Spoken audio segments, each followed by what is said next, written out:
Em nome do Pai, e do Filho e do Espírito Santo. Amém.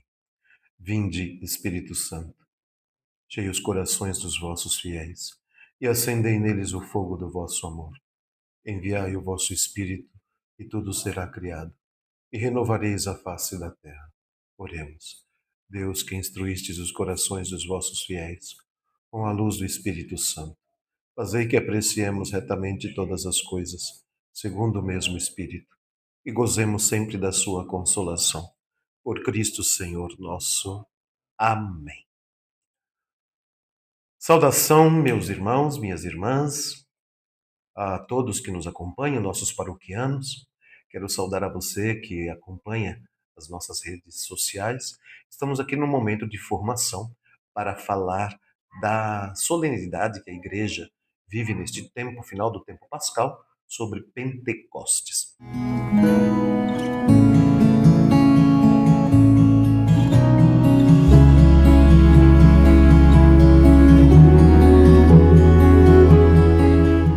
Pentecostes é uma grande festa da Igreja, é o nascimento da Igreja.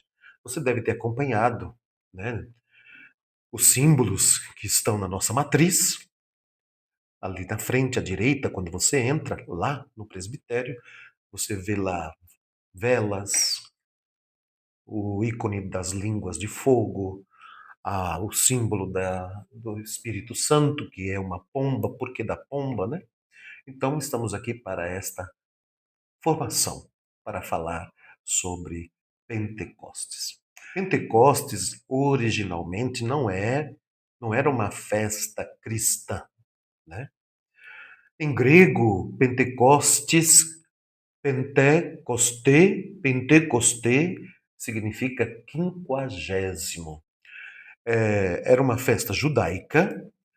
Para vocês entenderem, era uma festa originalmente judaica. Tratava-se da festa do Shavu. O Shavu eram 50 dias após a Páscoa judaica, né? Olha a semelhança, né? E o Shavu quer dizer a festa das semanas.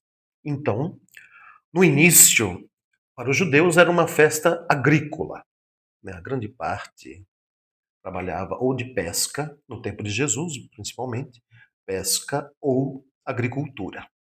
Então, as primícias da colheita se ofertava-se a Deus, principalmente o trigo. Então, com o tempo, esta festa tornou-se uma celebração para os judeus da entrega da Torá, né? A Torá é a lei, né, para os nossos irmãos maiores, vamos dizer assim, os judeus. Então, era uma festa que trazia à tona a Torá e ligado a Moisés no Monte Sinai, porque Moisés entrega a lei ao povo, a Torá, no caso, os 10 mandamentos, ao povo, os mandamentos talhados na pedra. Então, é uma analogia perfeita com o Pentecostes da Nova Aliança. O Pentecostes que nós celebramos na Igreja Católica para os cristãos até hoje. Se antes era uma celebração para recordar Deus gravando em pedras a lei, a festa de Pentecostes para nós cristãos é esta lei gravada em nossos corações pela ação do Espírito do Senhor, Espírito Santo, que é Deus, né? Então essa é a origem que parte dos judeus da antiga aliança e para o Pentecostes vivenciado agora na igreja para os cristãos, que há muito tempo já celebra esta solenidade. Agora eu quero comentar para vocês como estava o grupo dos 12, porque Pentecostes, a festa de Pentecostes, solenidade, nós celebramos os sinóticos, aponta a vinda do Espírito Santo 50 dias depois, né, da Páscoa. São João já é diferente.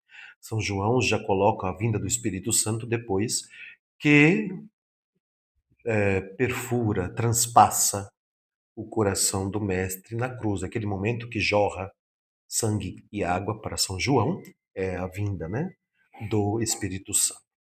Agora vamos ver como estava o grupo dos 12, quando trancados estavam e receberam ali no cenáculo, junto com Maria, a mãe do Senhor, receberam o Espírito Santo. Há uma questão ah, que não podemos deixar passar. No grupo dos 11, existia o medo, por isso que a palavra dos evangelhos registram as portas trancadas. Vejo que o ressuscitado, que o Cristo, ele adentra as portas trancadas. Então, as portas trancadas quer dizer que existe um desamparo, existe uma sensação de luto pela ausência física de Jesus, pois a cruz foi traumatizante, né? A morte de Jesus da cruz foi traumatizante. E também havia uma crise interna por dois motivos: pela traição de Judas e pela negação de Pedro, quando reconheceram que ele era um dos seguidores de Jesus. Então, as portas trancadas, repito, as portas trancadas, a característica do medo, por isso tranca a porta. Então, o desamparo pela ausência física de Jesus e o medo por causa, medo não, a tensão, melhor dizendo, pela crise que a negação de Judas, a negação de Pedro, a traição de Judas, provocou no grupo primitivo, primeiro, dos discípulos de Jesus. Então é neste grupo, ali reunidos, que ele sopra o Espírito Santo. A presença de Maria não é insignificante. A presença de Maria, vamos dizer, a presença da mãe do Senhor ali naquela igreja nascente, com a crise, com o medo. Então a presença de Maria torna-se assim, o vetor, se assim posso dizer, né, da fidelidade, da oração persistente, de não desanimar. Maria aponta para o seu filho Cristo Jesus, né? E também, por outro lado, nós lemos esta passagem não muito distante, a escolha do apóstolo Matias. Lembram-se que foi lido nos evangelhos desse tempo, nas leituras desse tempo pascal, que o Espírito Santo e eles reunidos escolhe este para suceder a figura de um apóstolo que declinou, né? Não se arrependeu de Judas Iscariotes. Então, o grupo precisa se reorganizar. Com a escolha de Matias começa esta organização. O Espírito Santo não sopra na desordem, existe uma ordem estabelecida. Então o grupo precisa se reorganizar, preencher a vaga aberta e estabelecer a estrutura futura da igreja sobre o alicerce dos apóstolos. Então o Espírito Santo não vem, como eu digo, na desordem. O Espírito Santo vem para dinamizar a ordem na estrutura da missão de evangelizar.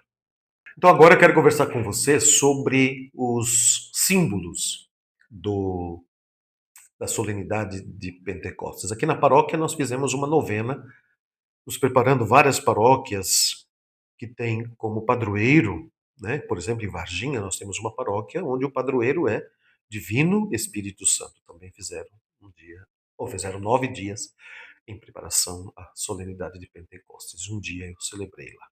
Então, quais são os símbolos? Primeiro, a, o importante vento impetuoso, como até existe música sobre esta classificação, né? Essa qualidade do Espírito Santo. A palavra hebraica para dizer sobre essa pessoa do Espírito Santo é a ruá, a palavra feminina. Ruá quer dizer fôlego da vida. Lembram-se que Deus, o Criador, soprou sobre as narinas de Adão e Eva, né? Sopro, né? Fôlego da vida. É isso mesmo. É a força criadora e que em Pentecostes o Ruá volta a criar, recriar, né? As línguas de fogo. O fogo na Bíblia significa purificação, iluminação, né? Na tradição bíblica, o fogo sinaliza a presença do Deus vivo. Lembram-se que lá na sarça ardente, quando no Sinai Moisés encontra Deus e existia uma sarça, uma árvore que não se consumia e tinha o fogo, a presença de Deus. Aqui na paróquia nós tivemos as velas que foram acesas, né?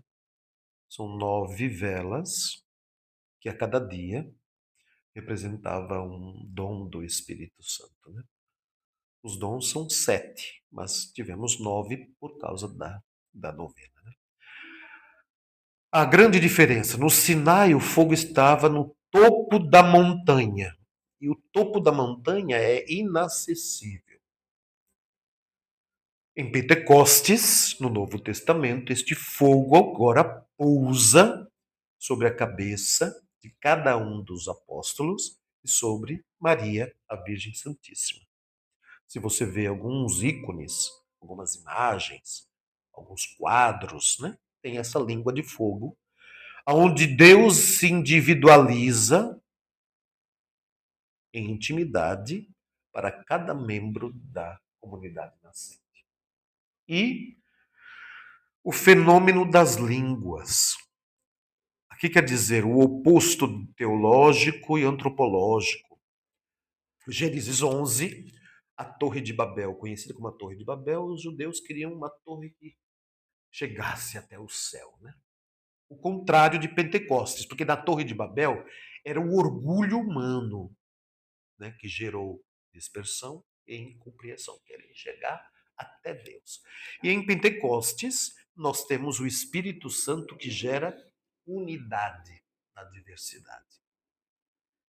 Essas línguas de fogo representam, no fundo, a linguagem do amor, tá certo?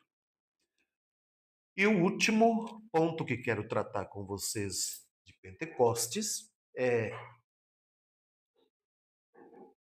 quem é o Espírito Santo? Sim, é a pessoa, da terceira pessoa da Santíssima Trindade. Ele não é uma energia, uma força cósmica, abstrata. É a terceira pessoa da Santíssima Trindade. Nós cremos no Pai, no Filho e no Espírito Santo. 3 pessoas em um só Deus. Assim como o corpo sem a alma é um cadáver, a igreja sem o Espírito Santo seria apenas uma ONG. Isso mesmo. Assim como o corpo sem a alma é um cadáver, né, um defunto. O defunto o que é? Não tem mais vida, né?